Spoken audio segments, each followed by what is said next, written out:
जय भारत, जय भारतीय संस्कृति। आज मैं एक महत्वपूर्ण कथा कहने जा रहा हूँ, जो कि हमारे प्रकृति से जुड़ा हुआ है और हमारे बिहार के प्रमुख देवी हैं, जिनका बड़े धूमधाम से बिहार में पूजा भक्ति की जाती है और तन मन से पूजा की जाती है। इसमें किसी प्रकार के वाद विवाद और किसी प्रकार की जो है भेदभाव नहीं किए जाते हैं।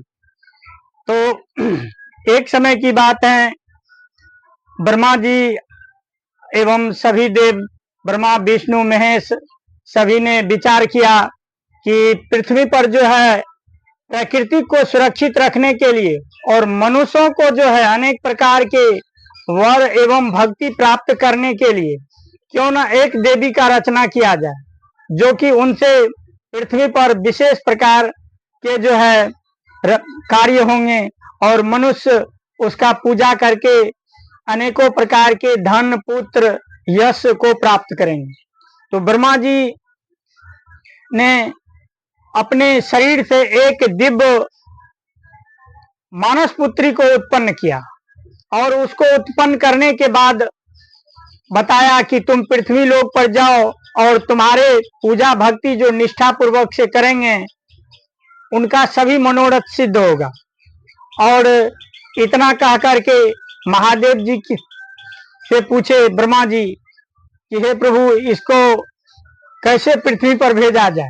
तो इसका सिराधार जो है महर्षि दुर्वासा ऋषि को बनाया और महर्षि दुर्वासा ऋषि के परम प्रिय शिष्य माता कुंती थे, जो कुमारी अवस्था में कुंतल प्रदेश में रहते थे और कुंतल राजा के पुत्री महारानी कुंती थी।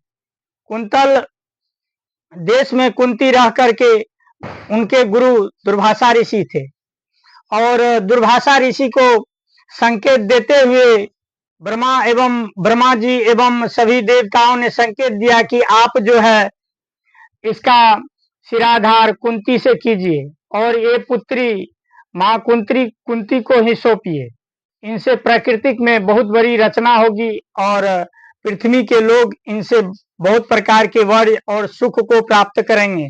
धन और विद्या के भी देवी हैं। और इतना सुन करके महर्षि दुर्वासा ऋषि ने कुंतल प्रदेश को गया और कुंतल राजा से बात किए कि हे महाराज कुंतल, आप जो मेरी शिष्या कुंती हैं उन्हें कुछ दिन के लिए मेरे पास दीजिए, मैं उन्हें विशेष तत्व का ज्ञान देना चाहता हूँ। और महर्षि दुर्वासा ऋषि ने कुंती को तत्वों का ज्ञान देने के लिए एक एकांत जगह ढूंढा। उन्होंने 10 दिग्पालों का ज्ञान दिया। 10 दिग्पाल जो हैं सभी देवताओं से पड़े हैं, जो कि उनके पास बहुत महाशक्ति होती है और पृथ्वी पर अगर अनेक प्रकार की रचना करना है तो 10 दिग्पाल को ही आदेश दिया जाता है, जिनका जो है बहुत ही महत्वपूर्ण है। और कुंती को 10 दिक्पाल सभी तत्वों का ज्ञान दिया और कुंती माता ने सोची, जो हमको तो गुरुवर ने ये ज्ञान दे दिया, पुत्र धन संपत्ति अनेकों प्रकार से प्राप्त करने के लिए इन दिग्पालों का पूजा एवं मंत्र विधि से करेंगे। पुत्र चाहेंगे पुत्र प्राप्त होगा, धन चाहेंगे धन प्राप्त होगा। तो उस समय माता कुंती कुमारी अवस्था में थी, उन्हें धन की कोई आवश्यकता ही नहीं था, क्योंकि उनके पिता के पास बहुत सारे धन संपत्ति थे। उन्होंने सोचा क्यों ना इस मंत्र से मैं एक अनोखा रचना करूं, क्यों ना मैं इस मंत्र से एक पुत्र का रचना करूं। तब उन्होंने पुत्र के रचना के लिए उन्होंने सूर्य देव का प्रार्थना आरंभ कर दिया और सूर्य देव का प्रार्थना और 10 दिग्पालों की प्रार्थना प्रारंभ कर दिया, जो इस प्रकार हैं। मैं इस बीच में एक मंत्र बताने जा रहा हूं, जो 10 दिग्पाल का ये मंत्र है। आप लोग इस मंत्र को जाप करके अगर माँ छठी का पूजा करेंगे या उपवास अवस्था में इस मंत्र को जाप करेंगे तो माँ सरस्वती प्रसन्न, माँ जो है छठी आप पर प्रसन्न हो जाएंगे और सभी देवी देवताओं के कृपा से आपको धन संपत्ति और गुणवान पुत्र एवं पुत्रियां प्राप्त होगी। और माँ छठी के पूजा करने से सभी फल की प्राप्ति होती है। और जो है माँ अगर आप मंत्र उच्चारण सहित माँ छठी का पूजा करते हैं तो आप पर माँ छठी प्रसन्न हो जाते हैं। मैं इन मंत्रों को बोलने जा रहा हूँ। ये मंत्र जो है आंख मूंद कर हाथ जोड़ करके उपवास अवस्था में आप घाट पर जाप करें, इससे माँ छठी आप पर प्रसन्न हो जाएंगी। और मैं ये मंत्र जाप करने जा रहा हूँ। ओम सूर्याय नमः, ओम इंद्राय नमः, ओम अग्निदेवाय नमः, ओम यमाय नमः, ओम नीतनाय नमः, ओम वरुणाय नमः, ओम वायुवे नमः, ओम कुबेराय नमः, ओम ईशानाय नमः, ओम चंद्रदेवाय नमः। यानी कि ये 10 दिक्पाल जो हैं, सूर्य, चंद्र, इंद्र, अग्नि, यम, ऋतिक, वरुण, वायु, कुबेर, ईशान, ये 10 दिक्पाल जो हैं माता छठी के संग में हर वक्त रहती हैं। और माँ छठी का पूजा अर्चना करके माँ छठी के सभी मंत्रों का ज्ञान दुर्वासा ऋषि ने कुंती को दिया। तो उन्होंने सोचा क्यों न मैं सूर्य देव से ही इस मंत्र का उच्चारण करके सूर्य देव को प्रसन्न करके मैं एक पुत्र का उत्पन्न करूं। और उन्होंने सूर्य देव का पूजा अर्चना करना प्रारंभ कर दिया। उन्होंने शाम में ये शुरू किया। और सूर्य देव को प्रसन्न करने के लिए 2 समय पूजा करना होता है, शाम से लेकर के सुबह तक। अगर सूर्य देव से कोई वर आपको प्राप्त करना हो तो 4 पहर उनकी भक्ति की जाती है, तब सूर्य देव प्रसन्न होते हैं। तो कुंती ने शाम में प्रारंभ किया और सुबह में सूर्य देव को अर्घ्य दान दे करके और पुत्र के कामना किए।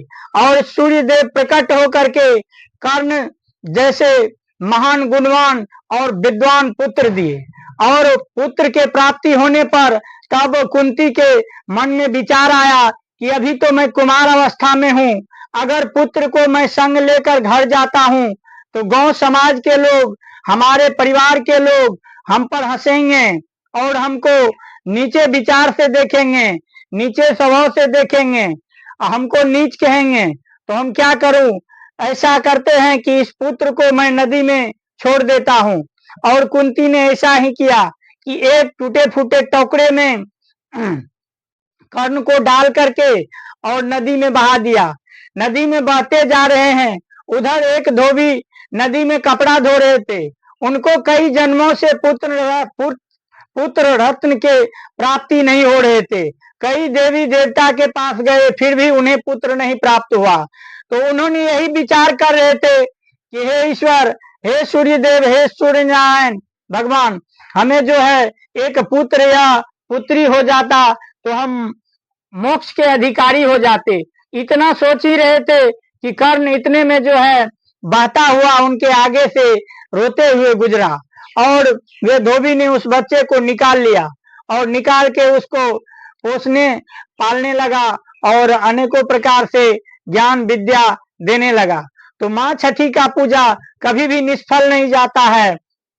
हमारे भक्तजनों, माँ छठी के साथ 10 दिक्पाल होते हैं जो कि सृष्टि में मौजूद होता है और प्रकृति के सभी गुण और अवगुण उनके साथ रहता है। माँ छठी का पूजा अगर मन और विचार शुद्ध मन करके, विचार पवित्र करके उसका पूजा करेंगे, मंत्रोच्चारण करके करेंगे तो माँ छठी आप पर प्रसन्न हो जाएंगे और आपको मनवांछित फल देंगे। आप जिस कामना से माँ छठी का पूजा कीजिएगा, माँ छठी उस कामना को स्वतः ही तुरंत पूरा करते हैं। और सबसे महान पर्व माँ छठी ही है जो प्रकृति का पूजा होता है। इस पूजा में देखते हैं कि हमारे समाज में किसी तरह का भेदभाव नहीं होता, किसी तरह का चंदा या किसी प्रकार के बात विचार नहीं होते। सब समाज घुल मिल करके ये पूजा करते हैं। इसका कोई भी इसमें राजनीतिक मुद्दा भी नहीं होता।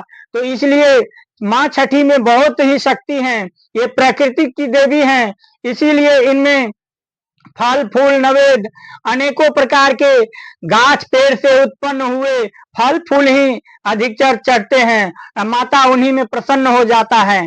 तो माता की पूजा आप लोग मन वचन और कर्म से कीजिए, माता आपकी सभी कामनाएं को पूरा करेंगे।